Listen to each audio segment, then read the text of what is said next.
Hola, I'm Mike Pence, the Vice President of the United States. Nicolas Maduro is a dictator with no legitimate claim to power. The United States supports the courageous decision by Juan Guaidó, the President of your National Assembly, to assert that body's constitutional powers, declare Maduro a usurper, and call for the establishment of a transitional government.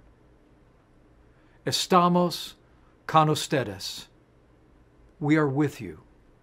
2 settimane fa, Washington ha incoronato presidente del Venezuela Juan Guaidó, pur non avendo questi neppure partecipato alle elezioni presidenziali, e ha dichiarato illegittimo il presidente Maduro, regolarmente eletto, preannunciando la sua deportazione a Guantanamo.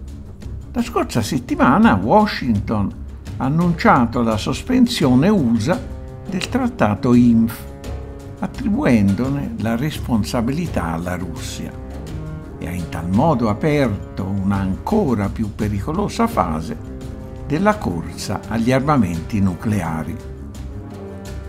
Questa settimana Washington compie un altro passo.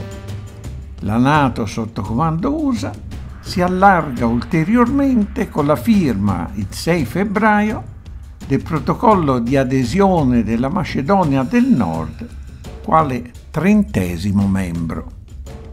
Non sappiamo quale altro passo farà Washington la settimana prossima, ma sappiamo qual è la direzione: una sempre più rapida successione di atti di forza con cui gli USA e le altre potenze dell'Occidente cercano di mantenere il predominio unipolare in un mondo che sta divenendo multipolare. Tale strategia, espressione non di forza ma di debolezza, tuttavia non meno pericolosa, calpesta le più elementari norme di diritto internazionale. Caso emblematico è il varo di nuove sanzioni USA contro il Venezuela, con il congelamento di beni per $7 miliardi appartenenti alla compagnia petrolifera di Stato, allo scopo dichiarato di impedire al Venezuela, il paese con le maggiori riserve petrolifere del mondo, di esportare petrolio. Il Venezuela, oltre ad essere uno dei 7 paesi del mondo con riserve di coltan, è ricco anche di oro, con riserve stimate in oltre 15.000 tonnellate, usato dallo Stato per procurarsi valuta pregiata e acquistare farmaci, prodotti alimentari e altri generi di prima necessità. Per questo il Dipartimento del Tesoro USA, di concerto con i ministri delle finanze e i governatori delle banche centrali di Unione Europea e Giappone, ha condotto una operazione segreta di cosiddetto esproprio internazionale, documentata dal Sole 24 Ore.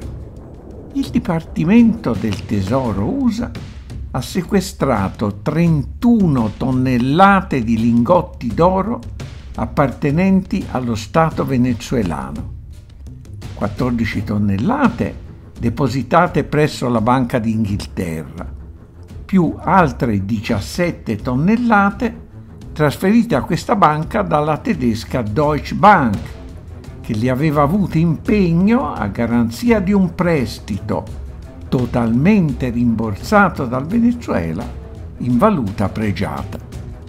Una vera e propria rapina, sullo stile di quella che nel 2011 ha portato al congelamento di $150 miliardi di fondi sovrani libici, ormai in gran parte spariti, con la differenza che quella contro l'oro venezuelano è stata condotta segretamente.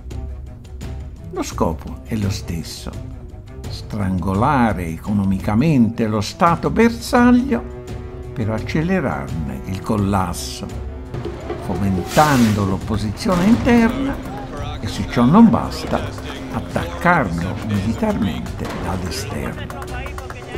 Con lo stesso dispregio delle più elementari norme di condotta nei rapporti internazionali, gli Stati Uniti e i loro alleati accusano la Russia di violare il trattato INF senza portare alcuna prova.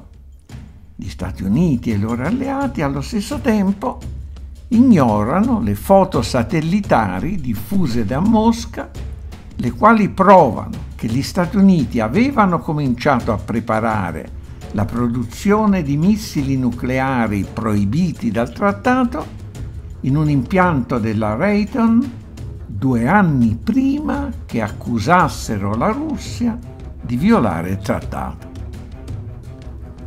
Riguardo infine all'ulteriore allargamento della NATO, che viene sancito il 6 febbraio, va ricordato che nel 1990, alla vigilia dello scioglimento del Patto di Varsavia, il segretario di Stato USA James Baker assicurava il presidente dell'URSS Mikhail Gorbaciov che la NATO non si estenderà di un solo pollice ad est.